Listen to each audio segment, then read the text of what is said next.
एक कॉम्ब है, उस कॉम्ब को मैं कागज़ के छोटे छोटे पीसेस कर लूँ और उन छोटे छोटे पीसेस के पास में मैं उस कॉम्ब को लेकर आता हूँ, तो फिर क्या होगा कि वो जो छोटे छोटे कागज़ के टुकड़े हैं ना, तो वो जो कॉम्ब है, जो कंघा है, वो उन छोटे छोटे पीसेस को अपनी तरफ अट्रैक्ट कर लेगा।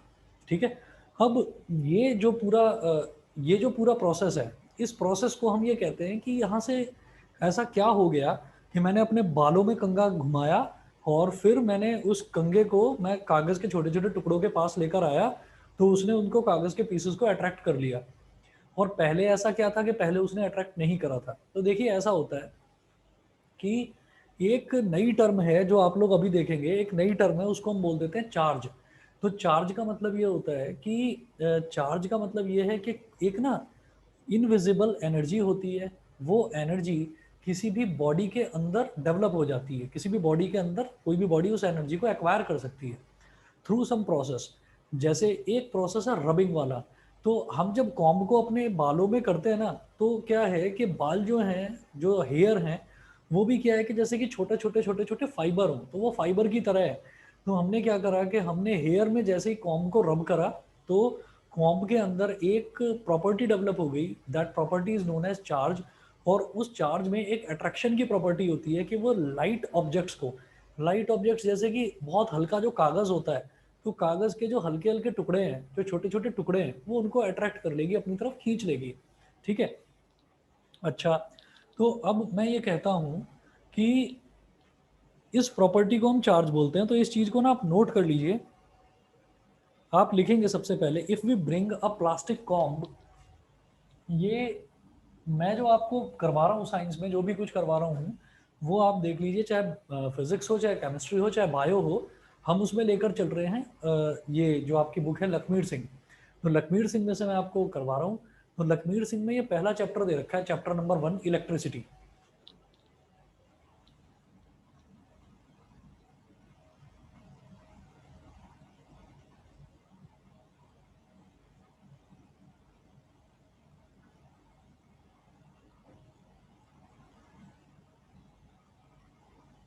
तो वही जैसे हम नोट्स बनाते हैं, तो वैसे ही आप पॉइंट बाय पॉइंट लिखते चलें। पहला पॉइंट लिखेंगे कि if we bring a plastic comb near some very tiny pieces of paper,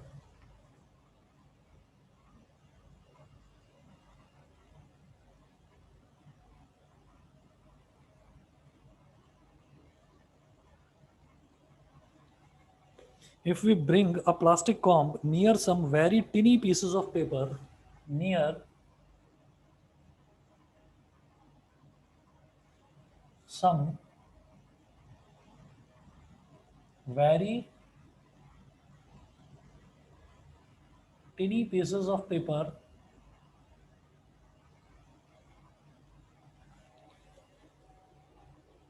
comma, it will not have any effect on them.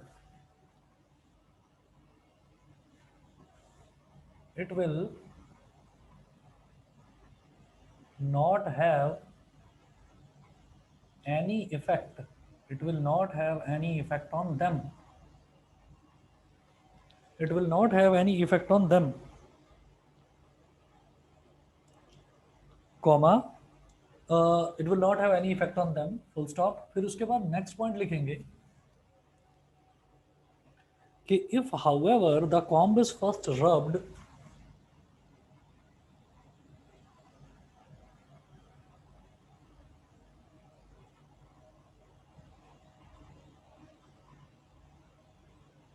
if however the comb is first rubbed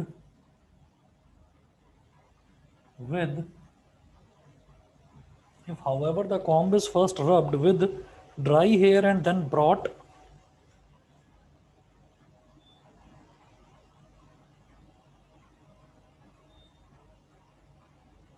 dry hair and then brought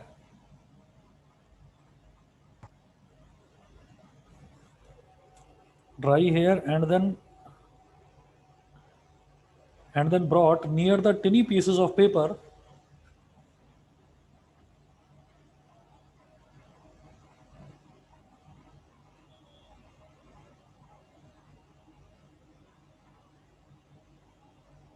near the tiny pieces of paper, comma, we find that the comb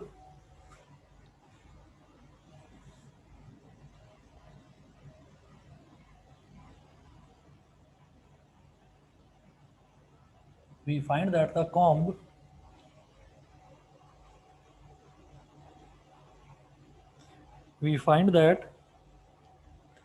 comb now attracts the pieces of paper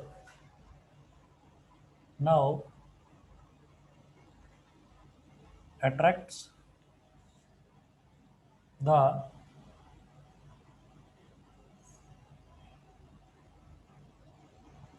the pieces of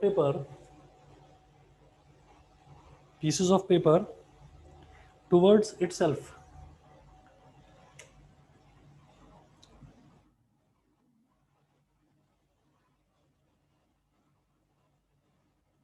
Towards itself.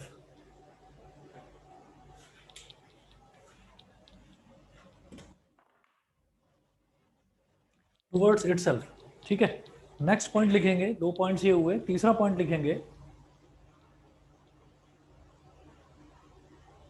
लिखेंगे, कि similarly a glass rod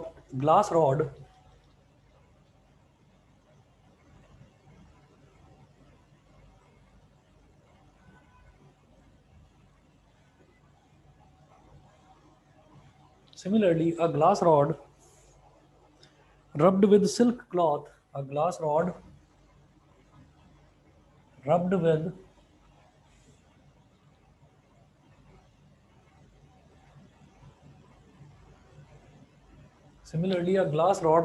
silk cloth and an ebonite rod rubbed with woolen cloth and an ebonite rod rubbed with woolen cloth rubbed with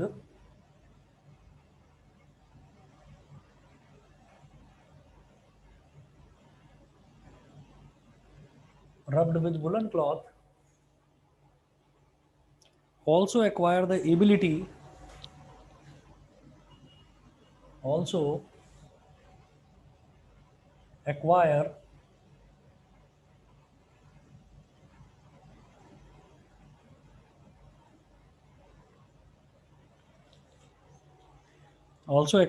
ability to attract small pieces of paper. Ability to attract small pieces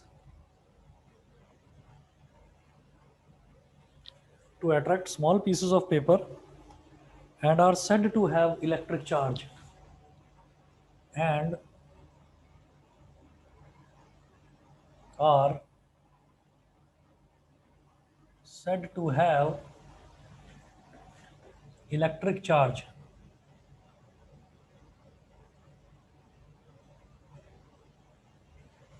And are said to have electric charge.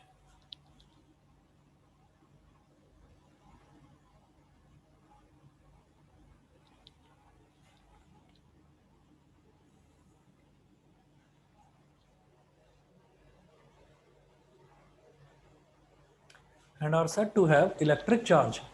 देखिएगा यहाँ पर ये है कि if we bring a plastic comb near some very tiny pieces of paper, it will not have any effect on them. अगर मान लीजिए कि मैं एक प्लास्टिक का जो कॉम्ब होता है, जो कंघा होता है, उसको अगर मैं कागज़ के बहुत छोटे छोटे टुकड़ों के पास लेकर आता हूँ तो उस पर किसी तरीके का कोई असर नहीं होगा। वहीं हम दूसरी तरफ क्या करते हैं कि हम उस कॉम्ब को लेते हैं और अपने ड्राई हेयर में हम ऐसे उसको रब करते हैं मतलब अपना बालों को हम कंघा उसमें घुमाते हैं। तो फिर आप देखिएगा कि छोटे छोटे जो कागज़ के टुकड़े हैं उनके पास जब मैं उस कॉम्ब को लेकर आऊँगा ना, तो वो जो कॉम्ब है वो उन छोटे छोटे कागज़ के टुकड़ों को अट्रैक्ट कर लेगा अपनी तरफ। ठीक, एक तो ये हमने एक प्रॉपर्टी देखी। दूसरा हमने ये देखा कि एक ना कांच की एक रॉड ली और कांच की रॉड को हमने, जो रेशम का कपड़ा होता है, सिल्क का जो क्लॉथ होता है, तो सिल्क के क्लॉथ पे हमने उसको रब किया और रब करने के बाद में हमने क्या करा कि वो जो सिल्क की वो जो कांच की जो रॉड थी, उस कांच की रॉड को जब मैं सिल्क के कपड़े के पास लेकर कांच की जो रॉड थी उसको सिल्क के कपड़े पर रब करने के बाद कागज़ के छोटे छोटे टुकड़ों के पास लेकर आऊँगा ना, तो वो कागज़ के टुकड़ों को अपनी तरफ अट्रैक्ट कर लेगा। ठीक, इसी तरीके से एक दूसरा मटेरियल होता है एबोनाइट जिसको बोलते हैं, जिससे जो आपने देखा होगा, जो हमारे जो ट्रांसपेरेंट वो होते हैं ना, जो स्केल होता है, स्केल जिससे हम लाइन खींचते हैं, लाइन ड्रॉ करते हैं, तो वो जो स्केल होता है या सेट स्क्वायर होता है, प्रोटेक्टर होता है, तो प्लास्टिक में एक मटेरियल मिक्स होता है, उसको इबोनाइट बोलते हैं, जिससे कि प्लास्टिक थोड़ी सी फ्लेक्सिबल बन जाती है, तो उसको बोलते हैं इबोनाइट। तो इबोनाइट की अगर हमारे पास रॉड है, उसको हमने किसी ऊनी कपड़े पर, वुलन क्लॉथ पर अगर हमने रब करा, जैसे हमारा कोट हुआ या स्वेटर हुआ, उस पर हमने रब करा, रब करने के बाद में फिर कागज के टुकड़ों के पास लेकर आएंगे, तो वो कागज के जो स्मॉल पीसेस हैं उनको अपनी तरफ अट्रैक्ट कर लेगा, कागज के टुकड़े चिपक जाएंगे उस पर। फिर आप खैर हाथ से उसको छुड़ाओगे तो वो छूट भी जाएंगे, पर वो अपनी तरफ अट्रैक्ट कर लेता है। तो देखने से तो it looks like a magic कि ऐसा कैसे हुआ कि उसने उसको अट्रैक्ट करा। तो हम ये कहते हैं कि जब भी कभी रबिंग वाला प्रोसेस होता है ना, ये एबोनाइट रॉड के साथ में या सिल्क या आपकी ग्लास रॉड के साथ में, तो जब ये रबिंग वाला प्रोसेस होता है तो उनके ऊपर एक प्रॉपर्टी डेवलप हो जाती है, उस प्रॉपर्टी को बोल देते हैं इलेक्ट्रिक चार्ज। और इलेक्ट्रिक चार्ज क्या होता है? इलेक्ट्रिक चार्ज में एक अट्रैक्शन की प्रॉपर्टी होती है कि वो कागज के छोटे छोटे टुकड़ों को अपनी तरफ अट्रैक्ट कर सकता है, या छोटे छोटे फाइबर हों, जैसे मान लीजिए फैदर होता है, जो पक्षी होते हैं, पक्षियों के जो पंख होते हैं ना, उन पंख के जो छोटे छोटे छोटे छोटे फाइबर आप अलग अलग टुकड़े कर दीजिए, तो उन टुकड़ों को भी वो अपनी तरफ अट्रैक्ट कर लेता है। तो this property is known as electric charge. तो इलेक्ट्रिक चार्ज वाली जो ये प्रॉपर्टी है, ये छोटे छोटे लाइटर ऑब्जेक्ट्स को अपनी तरफ अट्रैक्ट करता है। तो इलेक्ट्रिक चार्ज के अंदर इसका मतलब एक फोर्स है, फोर्स ऑफ अट्रैक्शन है। बताइए जी, इतना क्लियर है सभी बच्चों को? Yes sir. Yes sir. ठीक है, चलिए जी, ठीक है। अब इसके बाद में मैं नेक्स्ट देखता हूं इसमें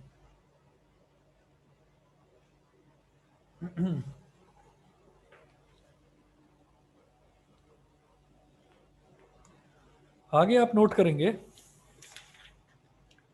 कि इलेक्ट्रिक चार्जेस जो होते हैं, इलेक्ट्रिक चार्जेस दो तरीके के होते हैं। तो आप लिखेंगे there are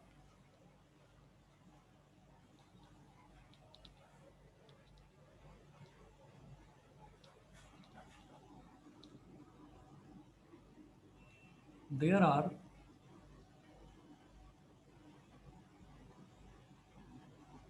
two types of there are two types of electric charges. Electric charges जो हैं वो दो तरीके के हैं। एक तो होता है पॉजिटिव चार्ज,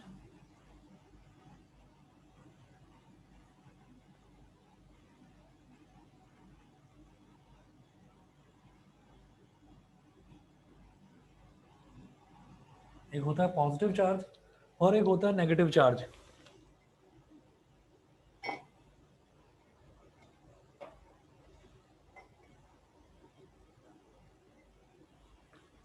पॉजिटिव चार्ज और नेगेटिव चार्ज, फिर आप नोट करें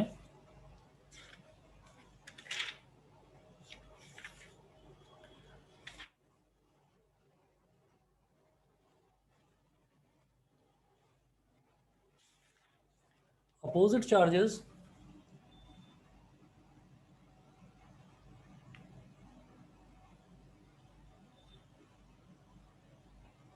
अपोजिट चार्जेस और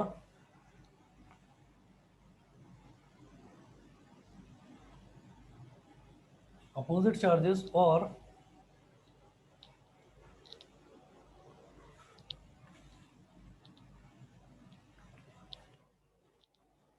अपोजिट चार्जेस और अनलाइक चार्जेस।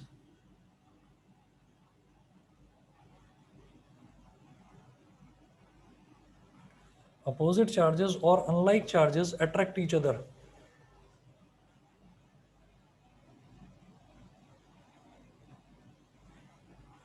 अपोजिट चार्जेस और unlike charges attract each other. फिर लिखें सिमिलर चार्जेस और like charges.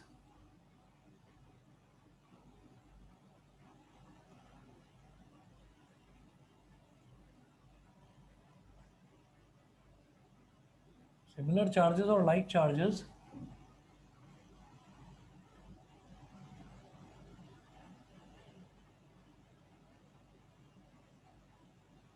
Repel each other. Opposite charges का मतलब क्या है कि जो अलग अलग चार्जेस होते हैं, जैसे मान लीजिए हमने कहा कि एक पॉजिटिव चार्ज है और एक नेगेटिव चार्ज है, तो पॉजिटिव चार्ज और नेगेटिव चार्ज एक दूसरे को अट्रैक्ट करेंगे। तो वो क्या हो गए, ये अपोजिट चार्जेस हो गए, है ना, या अनलाइक चार्जेस हो गए जो एक जैसे नहीं है, अलग अलग है। तो ये क्या करेंगे, ये एक दूसरे को अट्रैक्ट करेंगे। फिर सिमिलर चार्जेस, यानी कि जो एक जैसे चार्जेस होते हैं, like charges repel each other. तो जो एक जैसे चार्जेस होते हैं, लाइक चार्जेस, ये एक दूसरे को एक अलग अलग फेंकेंगे, रिपेल करेंगे। ठीक है, एक दूसरे के नजदीक नहीं जा सकते, ये एक दूसरे को रिपेल करेंगे। It is just like the same thing जो आपने 9th क्लास में पढ़ा था, कि जो प्रोटॉन्स हैं वो इलेक्ट्रॉन्स को रिपेल करेंगे, क्योंकि प्रोटॉन्स पॉजिटिवली चार्ज होते हैं, पॉजिटिव चार्ज पार्टिकल्स होते हैं, और इलेक्ट्रॉन नेगेटिवली चार्ज पार्टिकल्स होते हैं। तो प्रोटॉन्स और इलेक्ट्रॉन्स में तो अट्रैक्शन होता है, लेकिन एक इलेक्ट्रॉन दूसरे इलेक्ट्रॉन को रिपेल करेगा, एक प्रोटॉन दूसरे प्रोटॉन को रिपेल करेगा। तो उसी तरीके से जो लाइक चार्जेस होते हैं, एक जैसे चार्जेस, वो तो एक दूसरे को रिपेल करते हैं, और जो अलग अलग चार्जेस होते हैं वो एक दूसरे को अट्रैक्ट करते हैं। सभी को क्लियर है ना इतना? Yes, sir. ठीक है, फिर नेक्स्ट लिखेंगे एसआई यूनिट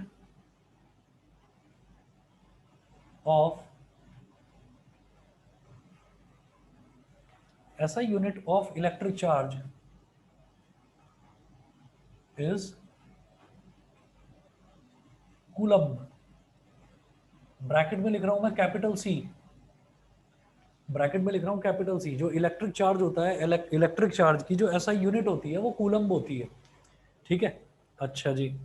इसके बाद में हम ये कहेंगे, अब प्रोटॉन, नेक्स्ट पॉइंट लिखें, अब proton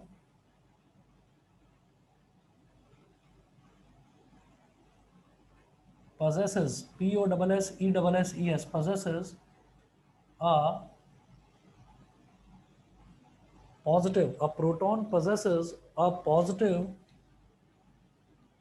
charge of, a proton possesses a positive charge of 1.6 into 10 की power minus 19 coulomb, whereas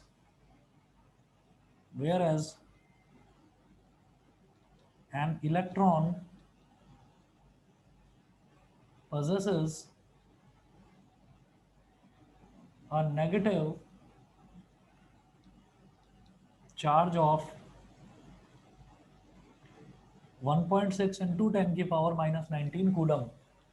तो प्रोटॉन में तो 1.6 इंटू 10 की पावर माइनस 19 कूलम का पॉजिटिव चार्ज होता है, और जो इलेक्ट्रॉन है, हमें मालूम है इलेक्ट्रॉन नेगेटिवली चार्ज होता ही है, तो उसमें उसमें भी 1.6 इंटू 10 की पावर माइनस 19 का चार्ज होता है, लेकिन वो नेगेटिव चार्ज होता है, क्योंकि इलेक्ट्रॉन नेगेटिवली चार्ज पार्टिकल है और प्रोटॉन पॉजिटिवली चार्ज पार्टिकल है। और कैपिटल सी का मतलब है कूलम्ब। तो जो चार्ज होता है ना, जैसे फोर्स की यूनिट न्यूटन होती है, मास की यूनिट किलोग्राम होती है, उसी तरह से चार्ज की यूनिट होती है कूलम्ब, COULOMB, कूलम्ब। चलिए, इसके बाद एक क्वेश्चन नोट करेंगे, calculate the number of electrons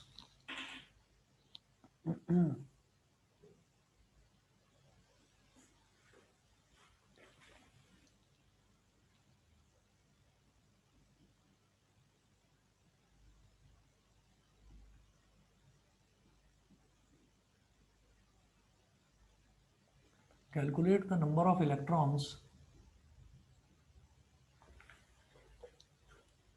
constituting 1 coulomb of charge.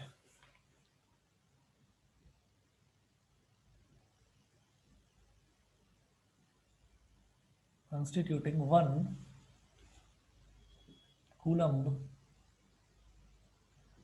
of charge.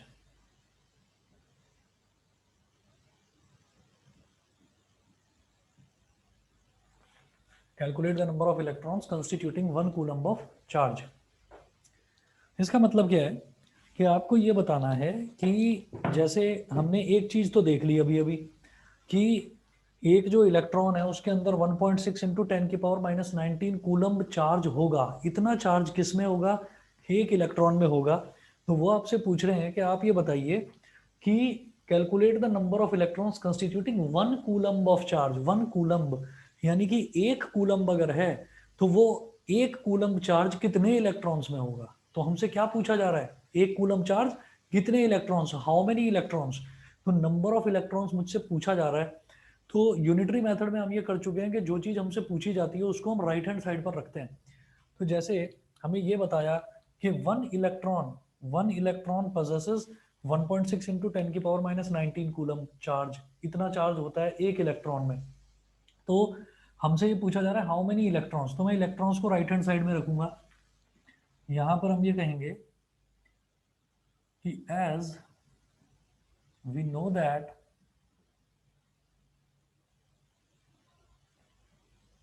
1.6 into 10 की power minus 19 coulomb is the charge in one electron. एक इलेक्ट्रॉन में कितना चार्ज होता है? इतना। 1.6 इंटू 10 की सर पावर माइनस 19 कूलम। हाँ जी बताइए। सर ये नेगेटिव में नहीं होगा? नेगेटिव जो है, नेगेटिव सिर्फ और सिर्फ इसका मैग्नीट्यूड बताएगा, क्योंकि इलेक्ट्रॉन नेगेटिवली चार्ज होते हैं, लेकिन चार्ज कितना है, तो चार्ज की क्वांटिटी पूछी जा रही है। इलेक्ट्रॉन है तो नेगेटिव तो उसमें होगा ही होगा, वो नेगेटिवली चार्ज पार्टिकल है, लेकिन माइनस साइन यहाँ लिखा नहीं जाएगा। समझ गए? मतलब वो मैथ्स मैथ्स की तरह वो वाला रूल नहीं लगेगा कि वो इलेक्ट्रॉन नेगेटिवली चार्ज्ड हैं। मतलब नेगेटिवली चार्ज का मतलब ये नहीं है कि वो माइनस हो गया। नेगेटिव चार्ज एक अलग तरीके का चार्ज हो गया और पॉजिटिव चार्ज एक अलग तरीके का चार्ज हो गया। ये मैथ्स वाला प्लस माइनस नहीं है। समझ गए? Okay sir. समझ गए? ठीक है। तो हमने ये कहा कि 1.6 इंटू 10 की power minus 19 coulomb is the charge in one electron. तो इतना कूलम चार्ज किसमें है? एक इलेक्ट्रॉन है, तो एक कूलम में कितना होगा? Therefore 1 coulomb is the charge in। तो जब 1.6 सिक्स इंटू 10 की पावर माइनस 19 कूलम हो गया एक इलेक्ट्रॉन के लिए, तो 1 कूलम के लिए क्या करेंगे? ये चीज डिनोमिनेटर में चली जाएगी। Is the charge in 1 upon 1.6 into 10 की पावर माइनस 19 इलेक्ट्रॉन्स। ये बताइए सबको क्लियर है कि नहीं? Yes, sir. समझ गए ना? Yes sir. कि जब 1 के लिए निकालते हैं तो ये जो टर्म लिखी हुई है ये डिनोमिनेटर में चली जाती है। अब मैं ये जानता हूं कि जब 10 की पावर माइनस 19 है तो ये न्यूमरेटर में आ जाएगा ना, तो ये नेगेटिव पावर है तो ये पॉजिटिव में कन्वर्ट हो जाएगी। तो इज इक्वल टू ये हो गया 10 की पावर 19 आ गया न्यूमरेटर में और डिनोमिनेटर में 1.6। अब क्या करो? पॉइंट गया तो ऊपर एक 10 और आ गया। अब आप क्या करिए, ये ये जो 10 की पावर 19 है ना, इसमें से एक 100 मतलब एक जीरो और निकाल लो। तो ये 10 था, 10 में एक जीरो और लग जाएगा तो 100 हो गया। और ये 10 की पावर 19 की जगह रह जाएगा 10 की पावर 18 अपॉन 16। अब 16 से आप 100 को डिवाइड करने की कोशिश करिए। तो 16 वन जा 16। अब देखिए 16 6 जा 96 होता है, तो 100 माइनस 96 हो जाएगा 4। 100 माइनस 96 4 हो गया। तो पॉइंट लगाओ यहाँ पर, क्योंकि अब तो पॉइंट ही लगेगा, क्योंकि 100 पूरा का पूरा डिवाइड कर दिया तो 16 6 जा 96। 100 माइनस 96 हो गया 4। 4 के आगे जीरो लगाया 40। 16 2 जा 32। 40 माइनस 32 हो गया 8। 8 के आगे जीरो लगाया 80। 16 5 जा 80। पूरी तरह से कट गया। तो बेटा ये आ गया मेरे पास 6.25 इंटू 10 की पावर 18 इलेक्ट्रॉन्स। बताइए क्लियर है कि नहीं? Yes, sir. ठीक है, चलिए जी। इसके बाद सर हाँ जी बोलो। सर इलेक्ट्रॉन और प्रोटॉन की वैल्यू एक ही है? हाँ, इलेक्ट्रॉन और प्रोटॉन के जो चार्ज हैं वो उनका एक इलेक्ट्रॉन हो तो भी उसका चार्ज इतना ही होता है 1.6 इंटू 10 की पावर माइनस 19, और प्रोटॉन का भी उतना ही होता है। ठीक है? Okay sir. ठीक है, चलिए जी मैं आगे कंटिन्यू करता हूँ। बस 1 मिनट वेट करिए, पानी पी रहा हूँ।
अब नेक्स्ट आप यहाँ पर लिखेंगे कंडक्टर्स एंड इंसुलेटर्स।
लिखेंगे दो substances through which electricity can flow are called conductors.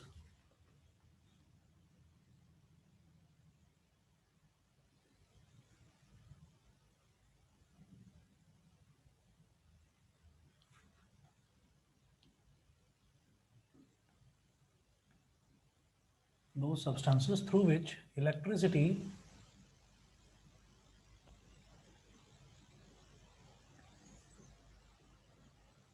can flow are called conductors.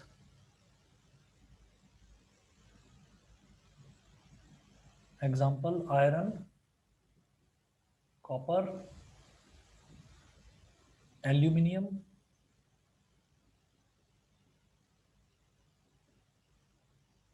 etc. Second लिखेंगे those substances through which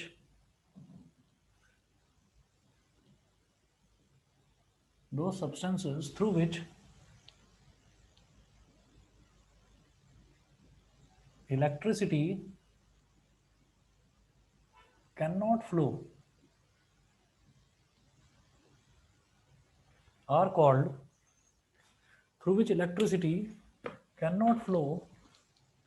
are called insulators.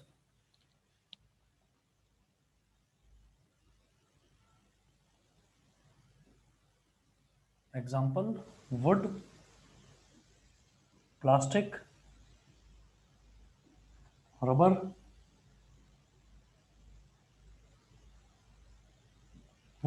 rubber, etc.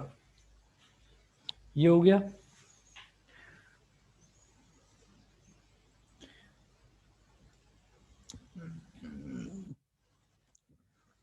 फिर ये कहेंगे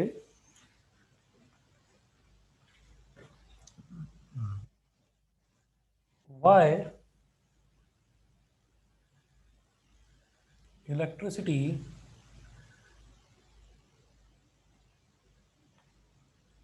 flows through a conductor। ये एक important question बनता है जो exam में पूछा जाता है, और जो साइंस का वाइवा होता है उसमें टीचर्स भी जनरली ये क्वेश्चन बच्चों से पूछते हैं। वाइवा मतलब जो प्रैक्टिकल होता है ना, प्रैक्टिकल एग्जाम जब होता है 10th क्लास का, तो प्रैक्टिकल एग्जाम जो होता है उसके बाद में टीचर्स जो हैं वो वाइवा भी लेते हैं, वो क्वेश्चंस भी पूछते हैं आपसे। थ्रू आउट साइंस वो आपसे क्वेश्चंस पूछेंगे, पूरा आपका सिलेबस में से कुछ भी कहीं से भी पूछ सकते हैं। तो इलेक्ट्रिसिटी में ये क्वेश्चन बड़ा इंपॉर्टेंट है कि सबसे पहले वो पूछेंगे कि कंडक्टर क्या होता है। तो जो भी बच्चा है वो एकदम से बड़ा खुश हो जाता है कि मतलब बहुत अच्छी बात है, तो मेरे से बड़ा आसान सवाल पूछ लिया। तो एकदम से आप लोग बता देंगे कि हाँ, कंडक्टर क्या है कि any substance which allows the flow of electricity through it, जिसमें से इलेक्ट्रिसिटी बहुत आसानी से पास हो जाए, उसको हम कंडक्टर बोलते हैं। वो अगला सवाल पूछेंगे why electricity flows through a conductor, electricity conductor के थ्रू क्यों फ्लो होती है या इंसुलेटर के थ्रू फ्लो क्यों नहीं होती। तो वो आपसे ये सवाल पूछेंगे, तो इसका बहुत आसान सा एक आंसर है, सीधा सीधा आप आंसर ये देंगे वहां पर कि भाई जो कंडक्टर्स होते हैं, कंडक्टर्स के अंदर फ्री इलेक्ट्रॉन्स अवेलेबल होते हैं, और इलेक्ट्रॉन्स ही हम ये कहते हैं कि जैसे मशीन होता है ना, मशीन, तो मशीन की जो टेक्निक है उसी को हम बोल देते हैं, मशीन की टेक्निक को ही हम मैकेनिक बोल देते हैं। जो मशीन की टेक्निक जानता है उसको हमने मैकेनिक बोल दिया। तो इलेक्ट्रॉन जिस टेक्निक से फ्लो होते हैं उसको हम इलेक्ट्रॉनिक बोल देते हैं। ठीक है, हम कहते हैं ना इलेक्ट्रॉनिक कार है, तो इलेक्ट्रॉनिक कार है तो वो किससे चल रही है, वो इलेक्ट्रिसिटी से चल रही है। तो इलेक्ट्रॉन्स के फ्लो की वजह से जो टेक्निक यूज हो रही है किसी कार में, that is known as electronic car. किसी भी इलेक्ट्रॉनिक मशीन का मतलब ही ये है कि जो इलेक्ट्रॉन के फ्लो की टेक्निक को यूज कर रहे हैं उसको इलेक्ट्रॉनिक बोल देंगे। तो ये कहा जाता है कि इलेक्ट्रिसिटी में फ्लो क्यों, इलेक्ट्रिसिटी क्यों फ्लो करती है कंडक्टर से, तो हम ये कहेंगे कि क्योंकि किसी भी कंडक्टर के अंदर फ्री इलेक्ट्रॉन्स अवेलेबल होते हैं। तो एक लाइन का आंसर है इसका बड़ा सिंपल सा, the presence of free electrons in a substance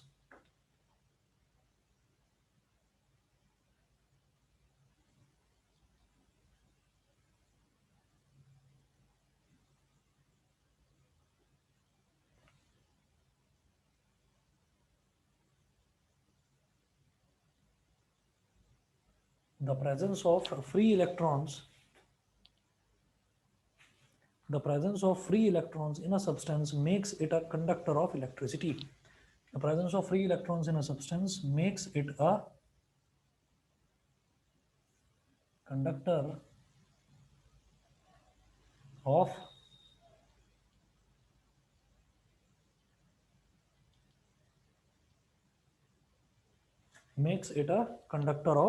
electricity. ठीक है, फिर उसके बाद हम ये देखेंगे कि इलेक्ट्रिसिटी जो होती है, इलेक्ट्रिसिटी भी एक तरह की नहीं होती। Electricity can be classified into two types. Note करें,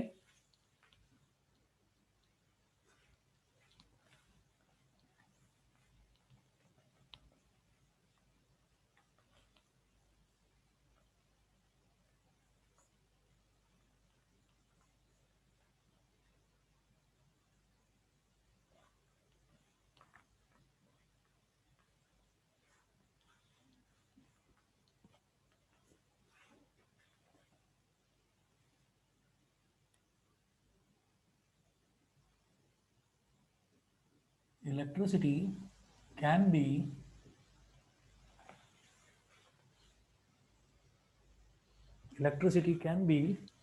classified into two parts.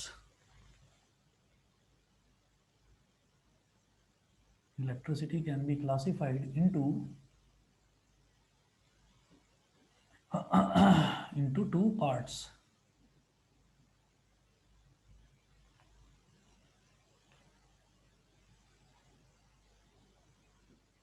Electricity can be classified into two parts. दो तरीके की होती हैं, लिखिएगा, स्टैटिक इलेक्ट्रिसिटी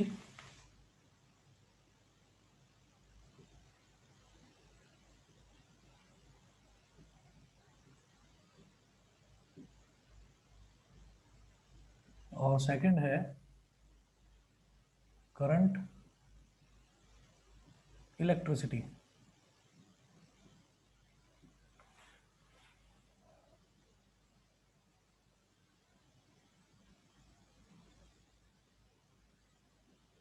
स्टैटिक इलेक्ट्रिसिटी और current electricity.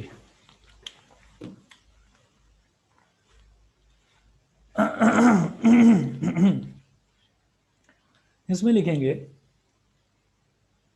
The in static electricity the electric charges, first लिखेंगे static electricity.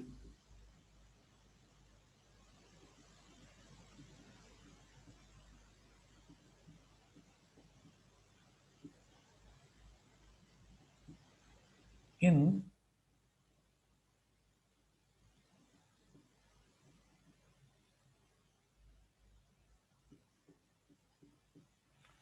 static electricity the electric charges remain at rest. In static electricity the electric charges remain at rest or stationary.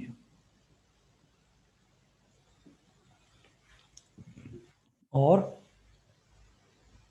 Stationery, कोई भी चीज जो रुकी हुई होती है उसको स्टेशनरी बोल देते हैं। stationary, that is they do not move. Example लिखेंगे, the charge acquired by a glass rod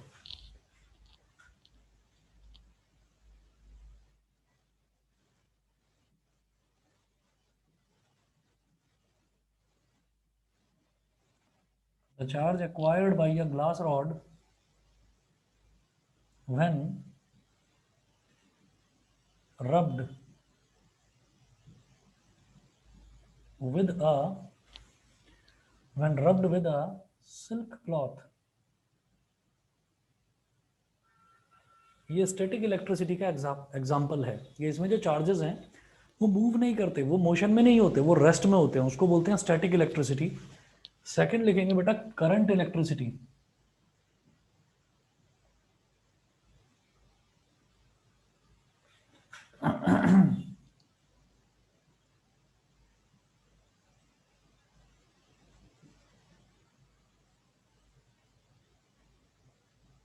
second है करंट इलेक्ट्रिसिटी, तो इसमें लिखेंगे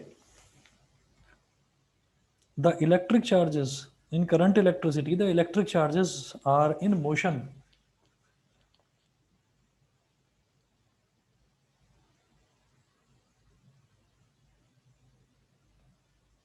in current electricity,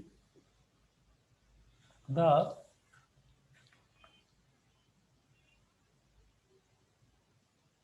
electric charges are in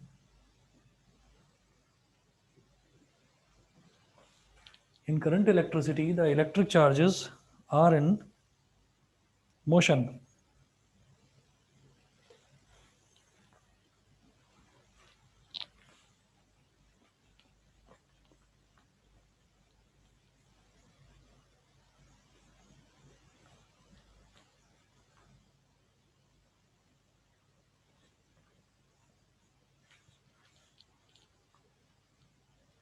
In current electricity, the electric charges are in motion.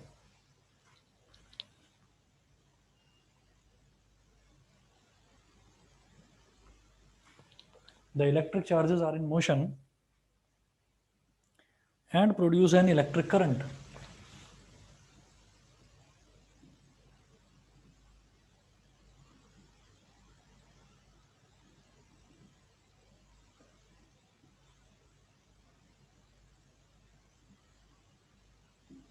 And produce an electric current. Example,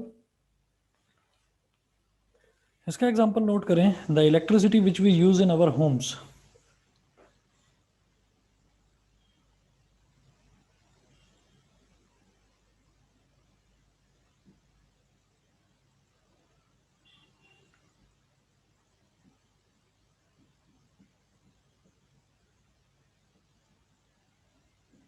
The electricity which we use in our homes.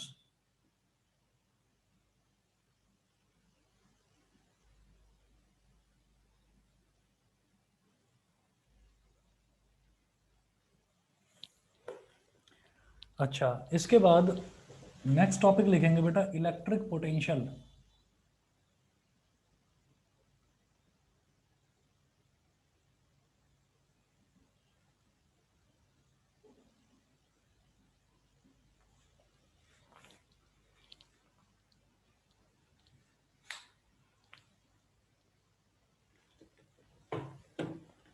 अब देखिएगा, electricity can be classified into two parts. Electricity जो है वो दो तरीके की होती है। जैसे हमने चार्जेस देखे, चार्जेस दो तरह के थे, एक पॉजिटिव चार्ज और एक इलेक्ट्रिक चार्ज, एक नेगेटिव चार्ज।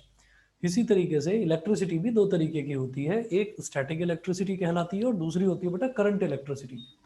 अब स्टैटिक इलेक्ट्रिसिटी में क्या होता है, जितने भी इलेक्ट्रिक चार्जेस होते हैं ना, चाहे वो पॉजिटिव चार्ज हो चाहे वो नेगेटिव चार्ज हो, वो सारे के सारे रेस्ट में होते हैं। रेस्ट मतलब स्टेशनरी, रुके हुए होते हैं वो सारे।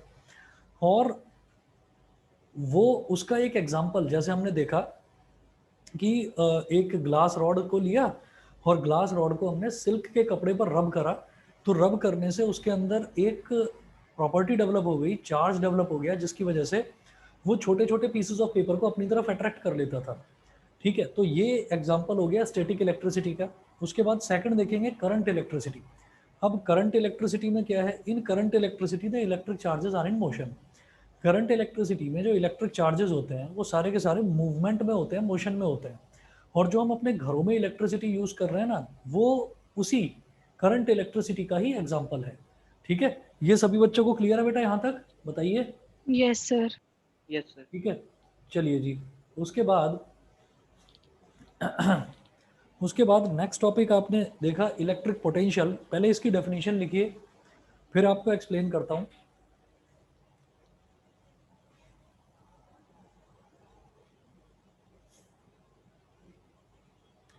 द इलेक्ट्रिक पोटेंशियल और potential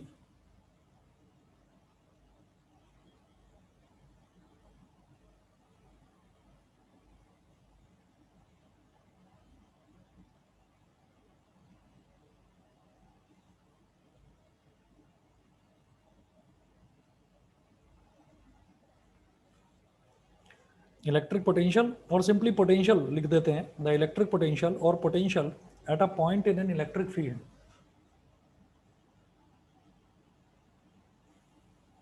at a point in an electric field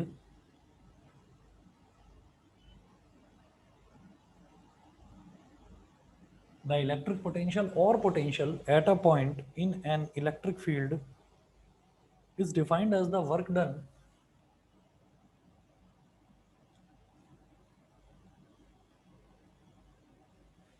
is defined as the work done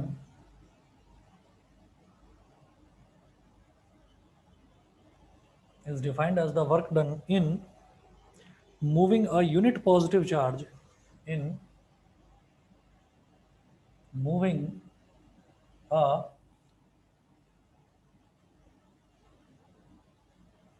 unit positive charge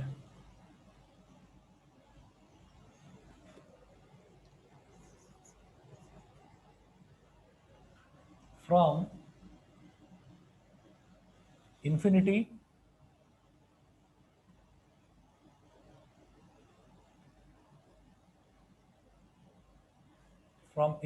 to that point from infinity to that point। अब आप समझिएगा, हम ये कहते हैं कि जब भी कभी भी अगर मान लीजिए आप लोगों ने नोटिस किया हो कि जो इलेक्ट्रिसिटी के बड़े बड़े ट्रांसफॉर्मर्स होते हैं ना, आप लोगों ने देखा होगा कि इलेक्ट्रिसिटी के बड़े बड़े ट्रांसफॉर्मर होते हैं, वो एक बड़ा सा प्लेटफॉर्म होता है। उस बड़े से प्लेटफॉर्म मतलब वो सीमेंट का बना रखा होता है प्लेटफॉर्म, उसके ऊपर एक बड़ा सा लोहे का एक ना बड़ा सा ट्रांसफॉर्मर रखा रहता है, और उसके चारों तरफ लोहे का एक जाल बना होता है। उस जाल के ऊपर डेंजर लिखा रहता है, और वहां पर एक स्केलेटन की जो खोपड़ी होती है उसका वो खोपड़ी बना रखी होती है, उस पर लिखा रहता है डेंजर, कॉशन, 440 वोल्ट्स। ये आपने लिखा हुआ देखा होगा कि 440 वोल्ट का खतरा और डेंजर, ये सब कुछ लिखा रहता है वहां पर। वो इस वजह से लिखते हैं। और उस वो जो पूरा का पूरा प्लेटफॉर्म होता है जिसके ऊपर एक बहुत बड़ा सा ट्रांसफॉर्मर रखा जाता है, जो एक पूरी की पूरी बड़ी कॉलोनी या पूरी की पूरी बड़ी सोसाइटी को जो इलेक्ट्रिसिटी सप्लाई करता है उसको ट्रांसफॉर्मर बोल देते हैं। अब हम ये कहते हैं कि वो जो ट्रांसफॉर्मर है उसके चारों तरफ वो जो जाल बनाया जाता है वो इसलिए बनाया जाता है क्योंकि ट्रांसफॉर्मर के आसपास का जितना भी एरिया होता है ना, उस एरिया में इलेक्ट्रिक फील्ड को महसूस किया जा सकता है। इलेक्ट्रिक फील्ड क्या होता है? इलेक्ट्रिक फील्ड ये है कि अगर मान लीजिए कोई एक वायर है, वो वायर में हाई टेंशन वायर जिसको बोलते हैं, हाई टेंशन वायर में खूब ज़्यादा करंट फ्लो कर रहा है, तो उसके आसपास का जो एरिया है ना, उसके आसपास की जो हवा है, उस हवा में भी इलेक्ट्रिक चार्जेस फ्लो कर रहे होंगे। तो अगर उसके आसपास भी अगर कोई गलती से कोई इंसान या कोई पशु पक्षी पहुंच जाता है, तो वो जो वायर है वो उसको अपनी तरफ खींच लेती है, अट्रैक्ट कर लेती है, क्योंकि चार्ज में ये प्रॉपर्टी होती है अट्रैक्ट करने की। और फिर वो जो भी इंसान है अगर या कोई जानवर है तो वो बेचारा मर जाता है।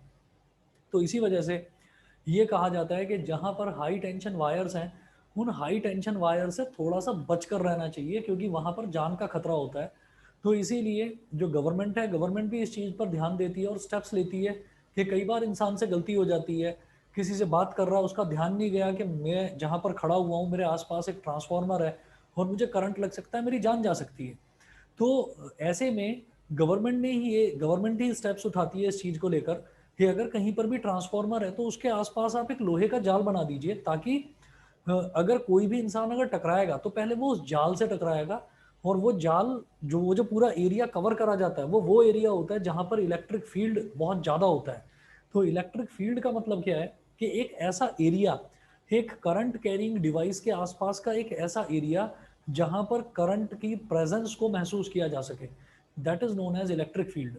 तो इलेक्ट्रिक फील्ड के बारे में बस इतना मैं आपको बता रहा हूँ, बहुत ज़्यादा डिटेल में हमारे सिलेबस में इलेक्ट्रिक फील्ड नहीं है, लेकिन मैं आपको ये बता क्यों रहा हूँ। अब इसका भी एक रीज़न है, देखिएगा। हम ये कहते हैं कि अगर मान लो कोई भी एक चार्ज है, यूनिट पॉजिटिव चार्ज, यूनिट का मतलब होता है 1, तो इसका मतलब मान लीजिए कि 1 कूलम्ब का चार्ज है,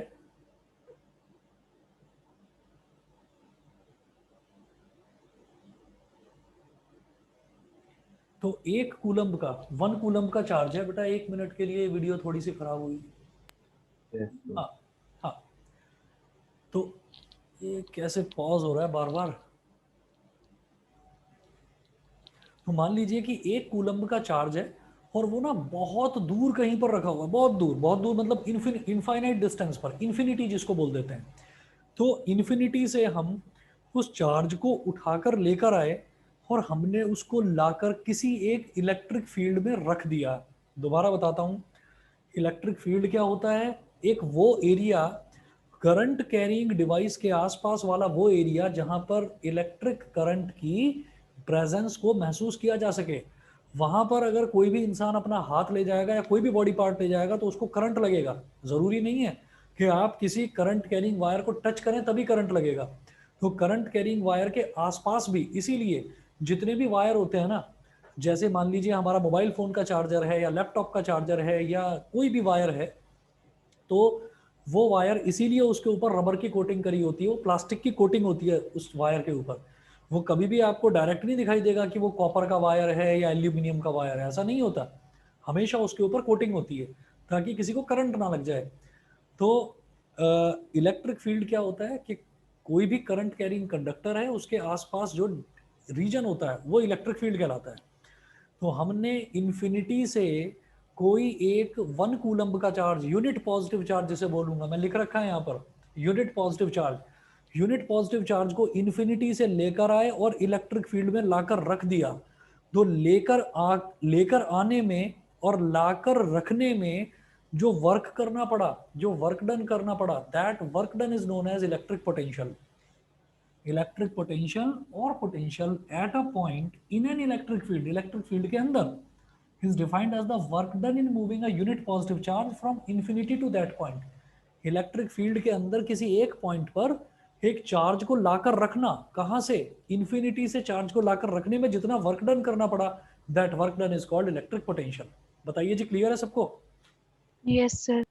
ठीक है। Yes, sir. और अगर आपने इतना नोट कर लिया है तो बेटा आज बस इतना ही करेंगे, इसको आगे कल करता हूँ कंटिन्यू। ठीक है,